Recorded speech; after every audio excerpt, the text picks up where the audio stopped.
बघतोय। भाऊ तुम्ही पोलीस स्टेशनला जाताय आता, 10 मिनिटात जर सोडलं नाही तर माझ्या सहित हजारो कार्यकर्ते पोलीस स्टेशनला जातील आणि त्यांना योग्य ते धडा शिकवण्याचं काम आम्ही करू। गेले 2 ते 3 दिवस आपण पाहतोय पैसे मोठ्या प्रमाणात वाटप केले जात होते, आरोप केले जात होते।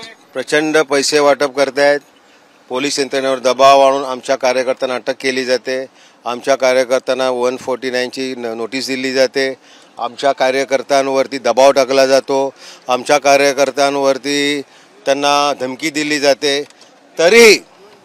तरीही संजय दिना पाटील लोकसभेत जाणार। किती दबाव टाको, किती त्रास देऊ, आमचा कार्यकर्ता त्या दबावाला बळी पडणार नाही। तो हिमतीने काम करणार आणि संजय पाटलांना दिल्लीत पाठवणार।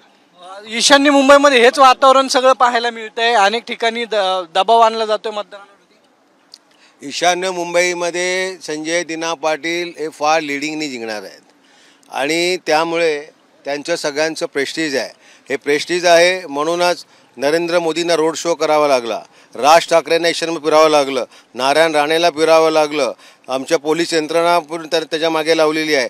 म्हणजे सगळी ताकद पणाला लावली आहे त्यांनी ईशान्य मुंबईला मीर कोटेच्याला जिंकण्यासाठी। तरीसुद्धा आमचा संजय दिना पाटील 100% लोकसभेला पोहोचणार। नक्की काही वेळामध्ये जर कार्यकर्त्यांना सोडलं नाही तर हजारो कार्यकर्ते पोलीस स्टेशनला जमतील असं राऊत यांनी सांगितलंय। कॅमेरामन सुमित भोसलेसह सागर आव्हाड, साम टीव्ही, ईशान्य मुंबई। तर सुनील राऊत हे माध्यमांशी बोलत होते। आपण पाहिलं की आता पोलीस स्टेशनला ते जात आहेत आणि 10 मिनिटात जर आमच्या कार्यकर्त्यांना सोडलं नाही तर पोलीस स्टेशन बाहेर